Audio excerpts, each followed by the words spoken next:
7 o'clock is your time. Thanks for watching us here on KARE 11 Plus streaming right now. I'm Alicia Lewis. Jason Hackett has the morning off. We have a ton to get to, of course, with all of the events unfolding this weekend. Before we get to all of that, we do want to get a check of the forecast. If you do have the kids getting ready for school, school is in session and it is cold. Yes, majority of schools in session. Again, there's a few delays, like you said, at the end of our show. So check that at KARE11.com. And here's what it looks like this morning. It is bitterly cold. We got another shot of Arctic air that came in last night after we made it above zero for only about 6 hours. That's it. 6 hours. Otherwise, we were below zero. If we didn't get above for 6 hours, we'd be pushing 100 straight hours below zero. But our streak ended at 69 consecutive hours. Cold weather advisory this morning. Now, they actually just canceled the warning up here in Bemidji and Thief River Falls. So they canceled that. And you can actually look at the past 20 hours. See this little blip? 1, 2, 3, 4, 5, 6, 7, I guess. So 7 hours. And then, bam, back below. Look at these temps. Minus 13 this morning for an actual temperature. Another Arctic morning here at minus 13. To the north, Princeton, minus 18. Cambridge, minus 19. It is very cold out here this morning. Minus 22. Notice, they're warming in the western part of the state. That is from a south wind. Look at these southwest winds. Anytime you get a south wind, the temperature will respond. The problem with the south wind is it didn't respond fast enough, so you see these wind chills are still dangerously low. Minus 37, actually one of our cold spots is going to be Brainerd this morning. Minus 39 in Grand Rapids. We're at minus 29 here in the Twin Cities. We will warm quickly, though, today. The morning is very cold, though. So the first half of the day through noon, very cold. Wind chills less than 18 below. But the afternoon will feel nice. And you'll notice it lasts longer, 5, 6, 7 o'clock. We're getting that south wind to push in here, and we'll actually get some cloud cover. So expect clouds to increase today from this Clipper system. Strong south winds. You can see a little snow also underneath that. And trust me, look at this 24-hour temperature change. It is warming. The warmth is coming in from Canada. If Canada's warm, by definition, you will warm up. 14 degrees this afternoon. I mean, it's kind of sad to say it's going to warm up. Now, if we see a little snow today, if I drew the warm front, it'd be right here. The snow it actually falls in the cold sector of the warm front. So that's going to be northeast of us today. Grand Rapids, International Falls, Duluth, and Hayward. I could see a couple of flurries here in the Twin Cities, mainly from 2 to 5 if we saw it. Otherwise, it's going to be 14. Not bad, a little breezy. Then we get another cold front Tuesday. We go down to 9 for a high Tuesday. 8 on Wednesday and partly cloudy. We do warm up, and long range it actually looks fairly warm. Saturday and Sunday, temperatures start to warm into the 20s with a chance for snow. Good morning, 7:03. I do want to give you a look at the road conditions map before you head out the door and show you that conditions out there are normal, not seeing a widespread slick areas, which is great. And that's helpful because it shows too that not a lot of crashes have happened this morning. I've seen one vehicle spin out and a couple of stalled vehicles, but widespread crashes haven't really been a thing, and traffic flow has been keeping up with that. Seeing a good amount of people out on the roads, but not slowing anything down. So if you're headed out before 7:30, you shouldn't have to add any extra time to your drive. Let's get back to our top story this morning. This is new video from overnight from an anti-ICE protest outside of the Home to Suites near the U of M's campus. Now, police calling in State Patrol and DNR to break up the crowd and make arrests after they started spray painting windows and damaging property there. We're also following several developments this morning, including 2 big ICE-related court cases in the Twin Cities today. It all follows a very chaotic weekend on the streets after Border Patrol agents shot and killed Alex Preddy. We've also learned within the last 12 hours, a growing number of Republicans in Congress are calling for a deeper investigation into the shooting, including House Homeland Security Chairman Andrew Garbarino, now calling for ICE and Border Patrol leaders to testify before lawmakers. We have team coverage following these latest developments, but let's begin in the newsroom with Audrey Russo. Good morning. Yeah, I'm following 2 lawsuits filed by Minnesota leaders against Homeland Security, both with hearings in federal court today. Now, the first one is scheduled for 9 a.m. and that seeks to stop ICE operations in Minnesota. The second is to stop the feds from destroying evidence in the latest deadly shooting. Now, Attorney General Keith Ellison filed the first case back on January 12th, along with Minneapolis and St. Paul's mayors. Now, that one accuses Homeland Security of racially profiling immigrants. Then at 2 p.m., a hearing is set for the case filed on Saturday by the Hennepin County Attorney's Office and the Bureau of Criminal Apprehension. Now, early Sunday, a judge ordered the feds not to tamper with evidence from the Alex Preddy shooting. This all comes, though, as Border Patrol Commander Greg Bovino is blaming the media and politicians for the chaos. When they make the choice to vilify law enforcement, calling law enforcement names like Gestapo or using the term kidnapping, that is a choice that is made. There are actions and consequences that come from those choices. So how are the feds responding to all of this legal action from Minnesota leaders? Well, Federal Attorney General Pam Bondi proposed a solution to Governor Walz. I've got more on that coming up in 30 minutes, but for now, I'll send things back to you. Audrey, thank you. And that legal action comes as calls continue to grow to investigate the agents involved. We are joined live this morning by civil rights attorney Andy Noel. Andy, good morning. Now, we've all seen these videos where Alex Preddy's civil rights violated, where he is a licensed gun owner and a concealed carry permit holder at the protest. Well, it's still early, and hopefully there will be a full investigation. But from what we see on the video, clearly this appears to be an unjustified shooting. He was not armed at the time he was shot. He was shot in the back. He was a lawful gun owner. The Second Amendment gives people a right to do that in Minnesota. And the Fourth Amendment gives them the right to not be seized unreasonably. And it certainly appears from the video that that's what happened here. So what would the next step be in inciting a formal investigation outside of DHS on ICE officers involved in both of these shootings of Preddy and Renee Good? Well, the local officials have had to take the extraordinary step of going to federal court and asking the feds to not destroy evidence, which, if you think about it, in Law Enforcement 101 would teach you that if we have a fatal shooting, we keep the stuff. So the fact that that has to be done is extraordinary in and of itself. In terms of the investigation, I hope it's objective. I hope the feds do one. We've heard similar statements from the feds demonizing the victim, like we did in the Renee Good shooting, talking about how Mr. Preddy arrived at the scene to kill law enforcement. Imagine how that would make Mr. Preddy's family or friends feel. And it's troubling to hear the supervisors from the federal side saying those types of things. And it really calls into question their ability to perform an independent investigation, which I think is why the state is so desperate to get involved. Right. And on that note, Attorney General Keith Ellison, as we've been mentioning, he's going to be in court today to stop ICE operations from happening here in Minnesota and from destroying any of that evidence. How do you think that's going to play out in court? How do you think it's going to go? Well, the federal judiciary in Minnesota has made it very clear that they're going to follow the law. So I think the First Amendment, for example, allows citizens like Mr. Preddy to film law enforcement. We've heard the federal officials say that they don't think people should be allowed to do that. So I think the state is going to end up being on the right side of this, and the feds are going to end up being on the wrong side of it. And if we think about it, the federal ICE agents, who with all the resources available to the federal government, have made the decision not to wear body-worn camera. They're interested in secrecy. We see brave citizens out there in the media recording these events, and without that, we would have very little investigative material to go on. So thankfully that's out there, and hopefully it'll be fully examined.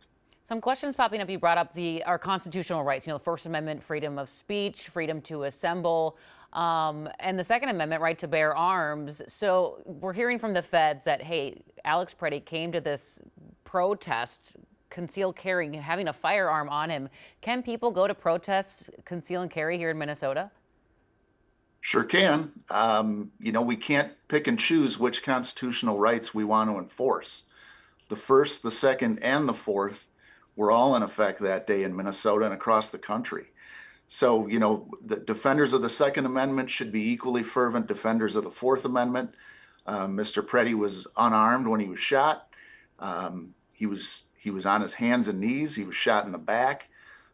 That doesn't square with the Fourth Amendment. So I don't really like hearing blaming the victim in this type of situation.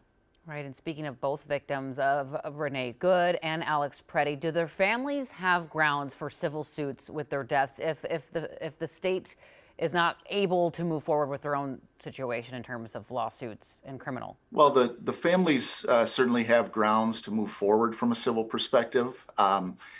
You would like there to be a full investigation. That would obviously assist a civil case investigation. All the facts, the more the better. And again, I'd like to encourage the federal agents who were at the scene and the shooters to cooperate with our local and state law enforcement in their investigations. They expect us normal citizens to cooperate when we're under criminal investigation, and so I'd expect the same of them. All right, civil rights attorney Andy Noel, thank you for your insight and your time this morning. Much appreciated. All right. Moving on this morning to more about the victim, Alex Preddy. We know he was the 37-year-old who graduated from the U of M. He was an ICU nurse at the VA.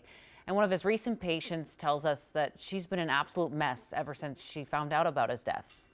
He took 20 minutes with me and sat with me and even said a prayer with me. He held my hand and he told me things were going to get better.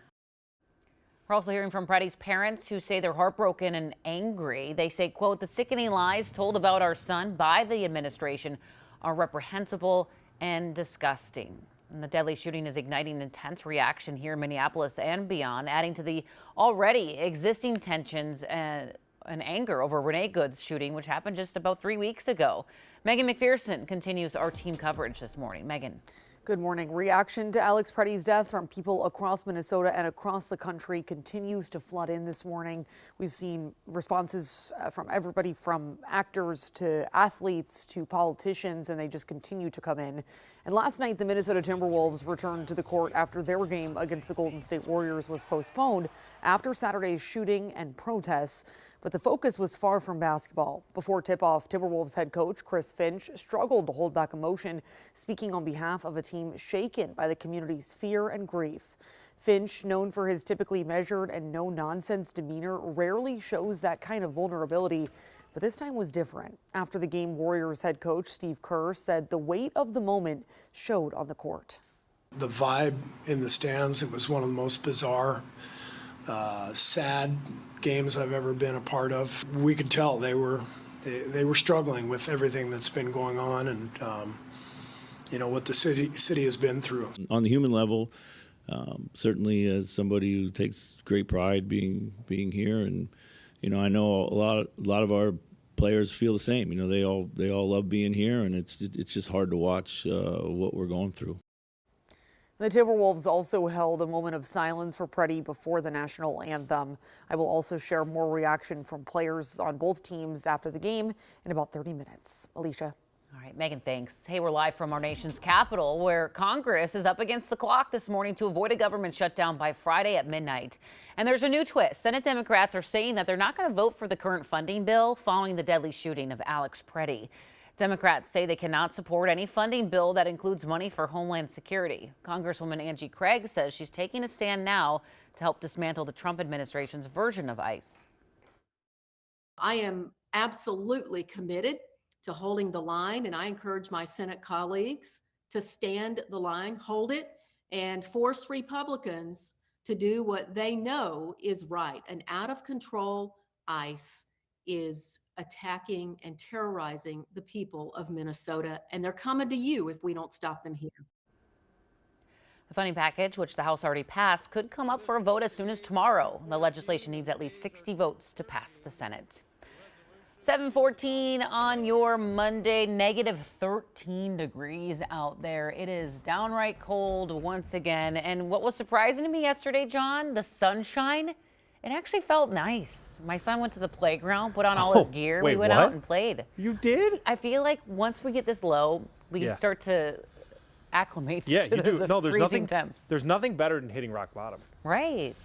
There really Here we is. are. Whether it's your life or whether it's you got to go up. We are going up. Now, I'm not saying it's going to be fun down here at rock bottom because it is still 30 below zero for the wind chills. But we hit 40. what was that, 47 below? We're not going back there. highly doubt you're going back to 47 below zero this year. So I do believe that rock bottom is in. It's kind of like trying to find the bottom of the stock market. It feels like it'll never happen, and then one day you look back and you're like, it happened. That's what we did. That's what I think we did here. So minus 47, now we're at minus 30. Now as we go into February, remember, for us meteorologists, once you get past the first week in February, you lose the potency from these Arctic highs. I'm not saying you can't go to 35 below. You're probably not visiting 50 below zero again. Extreme cold warning is still in effect for International Falls, not Bemidji. And we'll talk about that as well. Temperatures, they warmed, so Alicia went outside, it was 4. Now, well, we cooled back down. 13 below zero here this morning for a low. The low is in, minus 19 in Cambridge. These are actual temps right now as we speak. To the north we go. Minus 10 in Thief River Falls, minus 17 in Bemidji. The south winds. The stronger the south winds, the faster your temperature warms. Problem with that is it also makes it feel crazy cold. 35 below in Thief River Falls. We're at minus 29 this morning. Is it sad that I'm used to this? I'm just like, another day. I'm just dress appropriately, get something to cut the wind. I think that's the most important thing. Dress smart. Kiddos probably have an indoor recess, but as they're going out there right now, if you're I know we're just about to send our kiddos off here in the next 10 minutes. You know, we're still dressing accordingly, but assuming that there's going to be indoor recess. How about 13 this afternoon? That is going to feel pretty nice. Now it's warming because of this clipper. Here comes the south wind, so we'll see increasing cloud cover, and yes, 29 degrees warmer in Winnipeg right now than yesterday. So our warmth is coming from Canada. That is accurate. 14 degrees today. And we have a little snow. It's going to be in this sector, just northeast of the Twin Cities. Hayward, Duluth, Brainerd, Grand Rapids, Bemidji. You will see a dusting up to a half an inch of snow with that clipper. It is a very weak clipper system. I think the big story here, there's two of them. One, we're not out of it yet. Okay, until Friday, it's very cold. Once you get past Friday, Saturday and Sunday, temperatures start to warm. The 20s show up on Sunday. KARE 11 Plus Sunrise is brought to you by Home Furniture. Right now at Home Sleep Express, when you spend $4.99 or more, pay nothing down, nothing for interest, nothing for sales tax, and nothing for shipping on Thomas Cole and Prana Sleep. The Something for Nothing sale, now at Home Sleep Express.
Get a sleep like no other on an Heirloom mattress from Home Sleep Express. And right now, pay no interest for 5 years. Plus, get free white glove delivery, setup, and a 120-night guarantee. Heirloom, the perfect sleep, night after night, at Home Sleep Express. 7:19 here on KARE 11 Plus. With this morning, the price of gold is soaring to new heights, and experts say it's now $5,000 per ounce. Analysts say the spike comes amid worries that President Trump is causing rifts between the U.S. and its allies. That in turn is causing investors to stick with reliable assets like gold. Already this year, gold has jumped by 15%. Last year, it reached a record 65% price jump. Right now, many people looking for jobs are navigating a very challenging market. Hiring slowed in December, capping off one of the weakest years of job growth in decades. But as CNN's Maribel Gonzalez reports, there are strategies you can use if you're looking for work. The current no-hire, no-fire job market has left many workers unable to advance and those without a job unable to find one. The job market is not growing, and that means that people who are seeking new employment are finding longer search times, and those who are currently employed have their job security somewhat undermined. The perceived probability of finding a job hit a record low of 43.1% in December, according to the Federal Reserve Bank of New York's latest survey of consumer expectations. But keep in mind, hiring is always happening. Even at companies that lay off, they're hiring at the same time. Hiring is never zero. Career experts like Lisa Rangel recommend being clear on the job you want and on the goals of the company you're pursuing. What initiatives do they want to pursue? What challenges do they have before them? And then make sure that your resume, your LinkedIn profile, your interview talking points are speaking to how you can help the company with those initiatives. Networking with human interaction may lead to more success. Show up at networking events, conferences, try different ways and don't just only submit to job postings hoping you're going to get picked. And while it may seem counterintuitive, applying to every job you see is not the most efficient. We wouldn't want to plan our retirement by playing the lottery. It shouldn't be the same with our careers. I'm Maribel Gonzalez reporting. 7:21, shot of the sunrise peeking up over the horizon. -13 out there, John. You know what? The sunshine was nice yesterday. Is that going to be a thing? Every day. I love it. If you see the sun, you know it's painful. If you see the clouds, you know it's warm. It's just how it works at this time of the year. It's unfortunate. Eventually that changes when the sun equals warmth, but that's not for a little while here. We got to get to probably April to where the sun will equal warmth. Let's talk about a little snow coming in here. A little bit of snow, showers. You'll see this to the north and northeast of the Twin Cities this afternoon. That's from a Clipper system that is going to roll through. Now, the Clipper is actually going to warm us up today. Our temperatures will be warming. And you can look at the next 5 days here. 14 on Monday, 9 on Tuesday, 8 on Wednesday, 9 on Thursday, 11 on Fridays. This is a warm week? Heck no. I bet you January, when we look in the record books, will come in 2 or 3 degrees below average. So December was below average. January is below average. So you can say it is a colder than average winter, straight up. We're 2 for 2. Does that mean February will be below average? Well, it's a good guess to say yes. I mean, if you're 2 for 2, usually trends stay the same. But I will tell you in the short term, start of February is starting to look rather warm. Not warm, but I could see some teens and some 20s. So it's even Saturday's cold. But if I had to pick a day, I was like, I really want to go skiing. Both Saturday and Sunday look phenomenal. One of those late night troll hogging nights, Saturday into Sunday, that would be a gem to be out there with the snow falling.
Good Monday morning, 7:26 is your time. Well, this morning, 2 lawsuits filed by Minnesota leaders against Homeland Security have hearing in federal court today. The first one just a few hours from now, seeking to stop ICE operations in our state.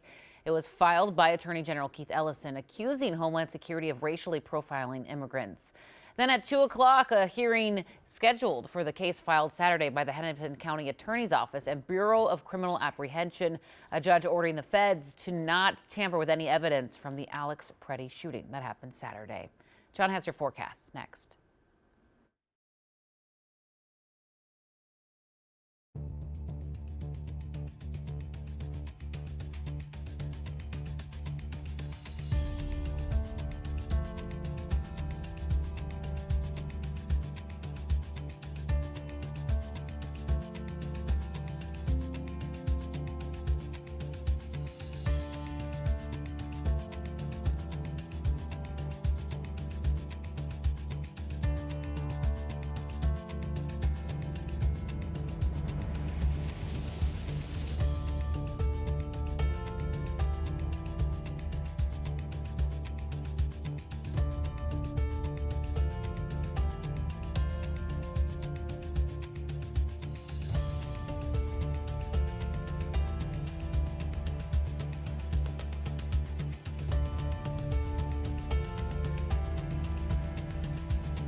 Hey, good morning. Here we go again. Cold weather advisory this morning. Now, I do think we've already hit rock bottom for the year. That would be Friday, but it's still pretty bad out there.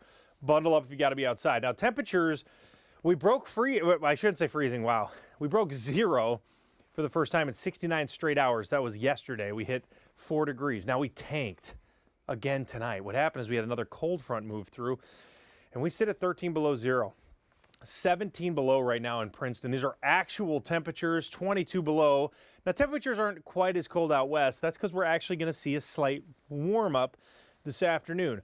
But you got to get through this frigid morning. I will tell you, 14, that is going to feel shockingly warm. Very quiet weather week outside of it being cold. As we warm up into Sunday, we get a little snow.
Good morning. We want to thank you for joining us here on KARE 11 Plus, streaming right now at 7:30. I'm Alicia Lewis. Jason Hackett has the morning off. There's so much to get to this morning, including what happened over the weekend on Saturday, the shooting death of Alex Preddy. We're going to have the latest on that and where the investigation stands, and the lawsuits from Minnesota against the feds today in court. We're going to get to all of that, but we do have to get to John first in the backyard as folks are getting ready to head out. They got to know how to prepare, how to dress, and it's another cold one. It is. I mean, it's definitely ski coats, gloves, hats, anything to keep you warm if you got to be outside.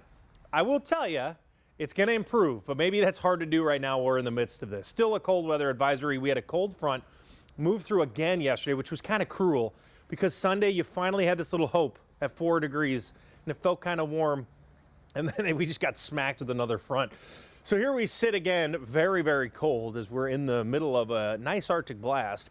So yesterday we got to 4, and then temperatures just crushed.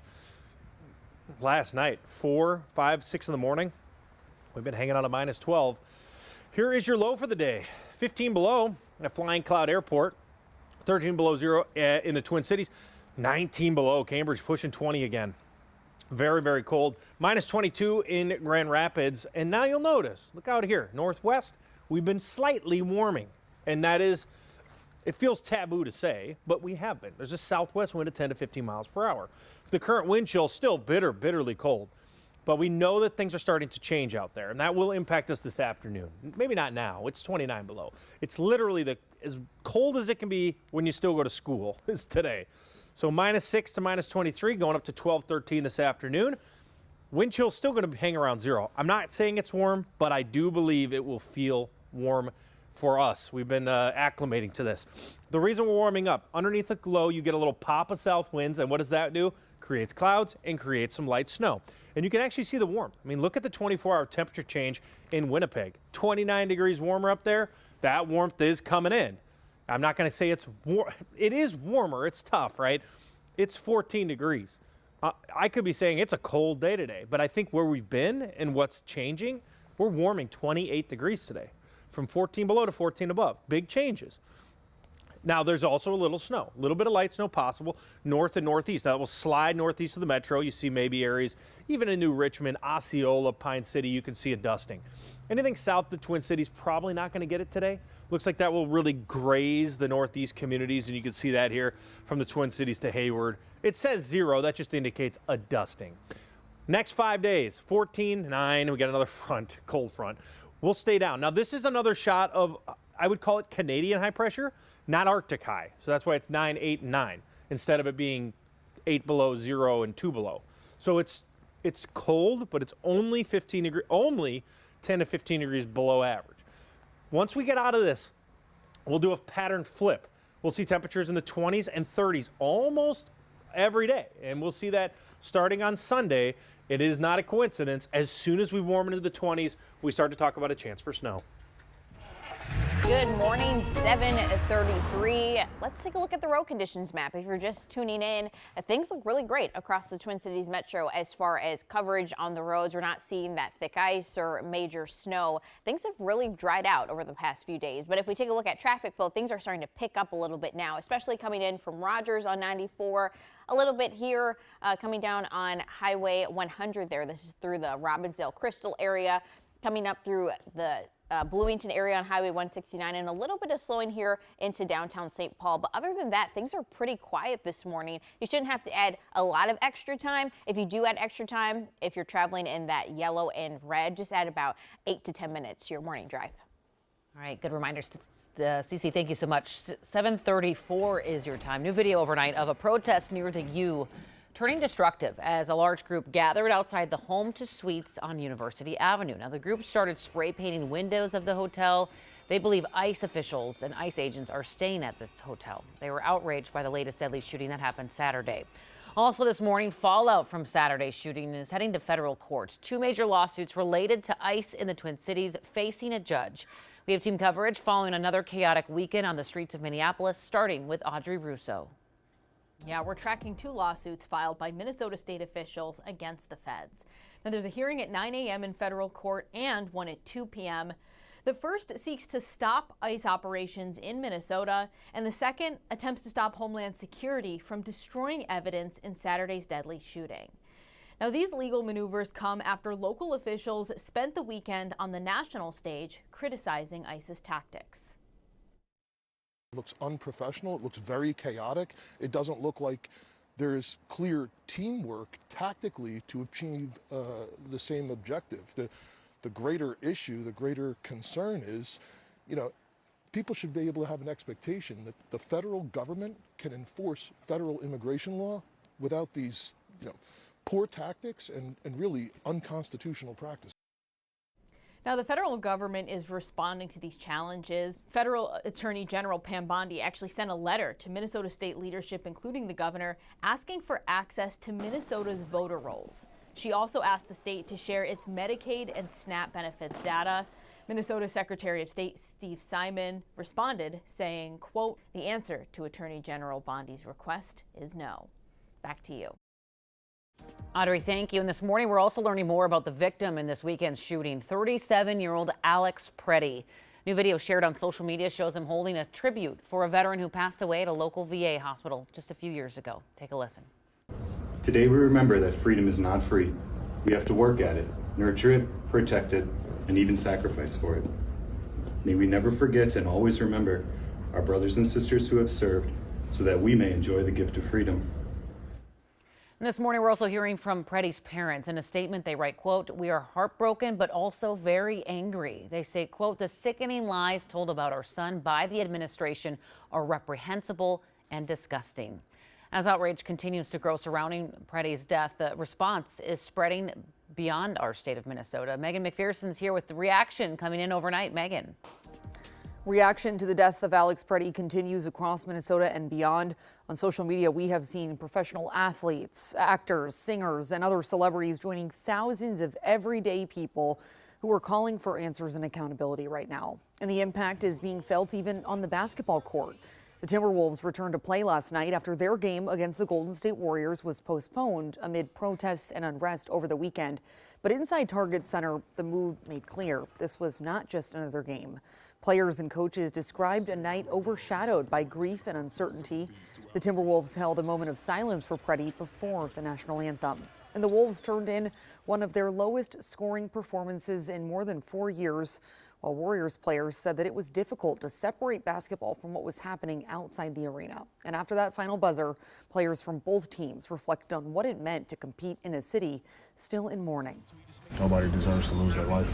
And, especially for it to happen in our community, is tough. So, prayers for that situation and everybody involved and everybody in Minneapolis. Obviously, it's tough times right now. The protests that were going on downtown, it was amazing to watch the turnout and peaceful protests and, the unified voice that was here. There's a lot of change that needs to happen, and when you're here and you feel it. And we saw plenty of other reaction across the sports world yesterday. Fans at a Minnesota Frost hockey game voiced their own message too, chanting calls for ICE to leave. Alicia. All right, Megan, thanks so much. And this morning, calls continue to grow to investigate the agents involved in Preddy's death. During our 6 o'clock show, I spoke with political science professor David Schultz about what could happen in this investigation. Now, Professor Schultz, we've all seen the videos.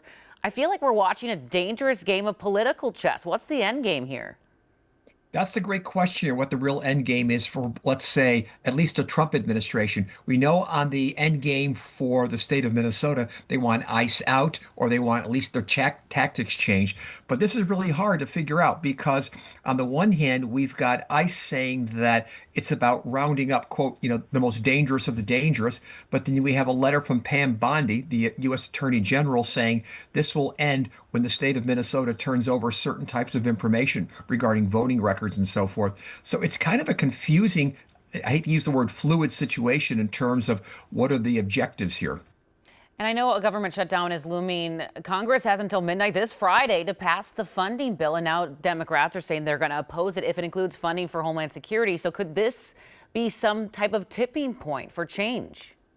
It's possible. I mean, what we've seen over the weekend is something really quite fascinating here, is that we're starting to see some Republicans across the country say that maybe it's time to either ease up or leave the state of Minnesota. And then we're also seeing a split within the gun rights community, the NRA community and so forth, regarding whether or not the mere presence of a gun with a person, let's say at a protest rally, is justification to shoot, or the fact that because there is an individual right to possess guns, how does that play in here? So we're starting to see, I don't know, lots of cracks, fissures, odd coalitions that are forming at this point, but we certainly seem to be at almost some type of breaking point. If this were a movie, you'd almost wonder, are we getting to sort of the climax of the movie? But certainly by the end of the week, when we're going to have a funding issue here, it's also going to test whether or not the Democrats are willing to risk another partial government shutdown.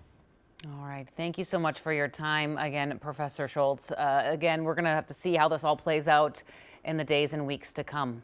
Thanks again. Thank you. All right, 7:40 on KARE 11 Plus. Thanks for streaming with us. A live look from D.C., where this morning time is running out to avoid a government shutdown. I was talking about it with Professor Schultz. You just heard there, Congress has until Friday to pass that funding bill. And now Senate Democrats say they're going to oppose it if it includes funding for Homeland Security. Now, some senators, including Amy Klobuchar, say that in the wake of Alex Preddy's death, change needs to happen inside Homeland Security. The way that this agency has been functioning is completely against every tenet of law enforcement. So before us right now, we have a bill about funding them, giving them more money. I'm not voting for that. And I didn't vote for tripling their budget over this summer. Now, the funding package, which the House already passed, could come up for a vote as soon as tomorrow. The legislation needs at least 60 votes to pass the Senate. This morning, more than 800,000 people are without power after damaging winter storms swept across most of the U.S. CNN's Lee Waldman has the latest from New York. Snow is continuing to fall here in Central Park. The roads have been mostly plowed and there's some people already driving, but we set a record here on Sunday. Over 11 inches of snow have fallen, breaking a 121-year-old record. A monster winter storm is making its way across the U.S., battering 2/3 of the U.S. population with snow, ice, and brutally cold temperatures. Wild, wild, wild, wild. I haven't seen snow like this in years. Completely frozen. What the heck? Schools have been canceled or moved to remote learning, and flight disruptions have continued to climb, with Sunday marking the most cancellations since the COVID-19 pandemic. Ice coating trees and power lines in the south is damaging on its own, but the wind is adding an extra danger. Widespread power outages in the Nashville metropolitan area could last for days, according to the electric utility Nashville Electrical Service. In Louisiana, people are riding out the storm in warming centers after officials confirmed 2 men died from hypothermia. Up north in New York City, Mayor Zoran Mamdani says there are thousands of sanitation workers out on city streets and plows have started to clear roadways. We really encourage you to stay home. Staying home is the safest thing you can do. It's the best thing for our city workers. At least 20 states have declared a state of emergency in response to the historic winter storm, and many will experience its lingering effects for days and even weeks as the cold temperatures stick around. Now, here in Central Park, we have our thermometer in the snow. It shows you it's below freezing here, but don't believe this. It feels like the single digit. So not only snow, ice, but those frigid temperatures here in New York City. I'm Lee Waldman. All right, John, they're cold, but are we colder? I feel like I'm like, oh, bummer, but Yeah, am I supposed to feel bad for them? I know. Usually I mock them and make I fun know. of them. Am I supposed to feel bad? No. Nah, I don't. All right. That's okay. It's New York. I feel like they get hit with, it's not like new, right? No. Exactly. I would say they get it every couple of years. It's a little more uncommon, but no, it's still New York. They don't get the cold air though. Upstate New York does, but like Buffalo gets the cold air, but New York City rarely does. Taking a little break inside here this morning. Cold weather advisory, that's out until noon today. We saw the wind chills getting down to minus 35. So minus 35 wind chills, very low, but not quite low enough to actually cancel school. So this is about as cold as you can get and still go to school. I've been in the backyard all day. I've kind of acclimated to this. Yesterday, I thought 4 degrees felt decent. Again, so as we go into the 3, 4, 5, 6 o'clock hour, this is right now. Look at the temperatures that they absolutely crashed. So last night into 5 a.m., temperatures were crashing. And now we sit at minus 13. This is going to be the low for the day. Minus 18 in Cambridge, your low was minus 19 there. You almost pushed 20 below zero, even in the North Metro. Hayward got down to 29 below. Already starting to see things moderate out west. I have to say that it's technically warming up, but still. Here's the south wind in Thief River. Now notice the south wind. It's at 20 miles per hour. A south wind will warm you up, but double-edged sword. When it comes in, it feels like 35 below. We're at 29 below. Like I said, 29, 30 below, you're probably going to school. 30 to 35 below, I talk to teachers all the time and principals and try to figure this out. They're like, 30 to 35 below is usually the 2-hour delay. 35 to 40 below is where they think about canceling it. 29 below is a no man's land. You probably go to school and you probably don't have recess. That's what today looks like for us. Minus 23 to minus 1 is what the wind chill is today. But look at the temp. We get to 12, 13 above zero today. It's going to feel much warmer than it has felt. So there is the Clipper system. Anytime you have a Clipper come in, it always draws up temperatures at the beginning and then smacks you down again. So yes, that means that Tuesday you cool down. So when a low passes to your south, you don't get the whiplash. You only get the whiplash when a low passes to your north, because then you get the warm front and the cold front. If a low passes to your south in Iowa, you don't get any front. That's why we get the volatile temps. To show you the warmth, look at these 24-hour temperature change. Up towards Winnipeg, Bismarck, spiking temperatures, even now in International Falls. The warmth is coming in from Canada. If it warms in Winnipeg, 100% of the time you will warm up. So I always like to look at Winnipeg to show us what's coming. And today, you're not going to mind this afternoon. 14 degrees, that's a warm day. I thought 4 was nice. 14 will feel pretty good. So if you look at this week, it's hard to say that it's bitterly cold because even Tuesday, Wednesday, Thursday, while they're at 8, it's still warmer than the past week. So it will be cold. Jackets on. By the weekend, we'll warm up. KARE 11 Plus Sunrise is brought to you by Home Furniture. Right now at Home Sleep Express, when you spend $4.99 or more, pay nothing down, nothing for interest, nothing for sales tax, and nothing for shipping on Thomas Cole and Prana Sleep. The Something for Nothing sale, now at Home Sleep Express.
Get a sleep like no other on an Heirloom mattress from Home Sleep Express. And right now, pay no interest for 5 years. Plus, get free white glove delivery, setup, and a 120-night guarantee. Heirloom, the perfect sleep, night after night. At Home Sleep Express. Welcome back to your Monday morning, 7:49 here on KARE 11 Plus. Well, near Buffalo, New York, a program called Gliding Stars is proving the ice is really for everyone. Skaters of all abilities are getting the chance to glide thanks to adaptive equipment that's changing lives one spin at a time. NBC's Hallie Jackson has the story. Scarlett Heilinger couldn't walk, but with special skates and her family by her side, she's learned to glide. Scarlett is one of about 70 skaters near Buffalo, New York, who are part of Gliding Stars. The program is for anybody that has a social, emotional, mental, invisible disability. Miranda Fiore helps run the program. Some of our autistic skaters really struggle socially, so we try to help them to grow in that aspect. For skaters that typically cannot walk, we will try to get them to get more strength in their legs, in their ankles. Many use special equipment, like 5-year-old Scarlett, who has a rare condition called hereditary spastic paraplegia, making the muscles in her legs really stiff. Her mom, Pamela, says skating changed their life. Her goal when we started skating was just to try to stand in the walker. She's gotten to the point now where she'll skate away from us. Are we gliding on yellow light? Courtney Reynolds started skating when she was 5, when she struggled with respiratory and pancreatic issues and selective mutism, meaning she generally didn't speak. My entire life was spent in the hospital, and when I was in school, I didn't talk. Swing, swing, swing, swing, swing. But swing, skating helped her find her voice. Head back. Here we go. Week after week, they pushed me to do a little bit more. Now she volunteers, teaching the next generation of skaters, including her 2 boys. Pumpkin! Watching my own children learn to skate, learn to grow, and become better people specifically because they're here, that's beyond rewarding. Scarlett! Making strides on and off the ice, one step at a time. She's giggling and laughing and running across the ice, which is the greatest feeling in the world, to watch her be that happy and that free. I love to see that. Her smile is contagious. Amazing. All right. Well, hey, often great athletes credit their wonderful coaches. And as we're going to the Olympics, we're looking for stories of coaches who've made a big impact on your life. You can submit your story right now, KARE11.com/thank-you-coach. And be sure to watch Sunrise during the Olympics to see those features. John, we all remember a coach. Oh, if you yeah. were in sports, whether, or even like drama club, anything. You have people there to coach you through life. Yeah, Send them our way. I had a coach, Chad, when I was 15, 16, 17. I thought I was all that, and soccer player. And I grew up quickly from a good coach, someone who pushed you to your limit. And I love a good coach. Coaches have changed my life over the years. All right, let's get outside. It is, well, it's cold, right? Minus 29 in the Twin Cities, current wind chill. Minus 35 up in Thief River Falls. So it's cold, but it's hard to say this because on a normal year, I'd say epically cold, but we're coming off of Friday where it was 50 below zero, so it won't be that bad today. Minus 6 to 13. The big story today, in my opinion, is the fact that it's warming up. I could sit here and focus on the cold air, but I think you're going to notice 2 things today. One, you're going to go outside and go, really? By the afternoon, you're actually going to like it. You're going to say, this isn't too bad. It's thanks to that low pressure center just off to the north. And it's warming up temperatures up there. Winnipeg, 29. Glasgow, 23. That's degrees warmer than yesterday. Here's what your day looks like. 14 in the Twin Cities, 13 in St. Cloud, 10 in Brainerd. Maybe a few flurries along that front. We will stay cold this week, but by the time we get into Saturday and Sunday, temperatures will start to rebound.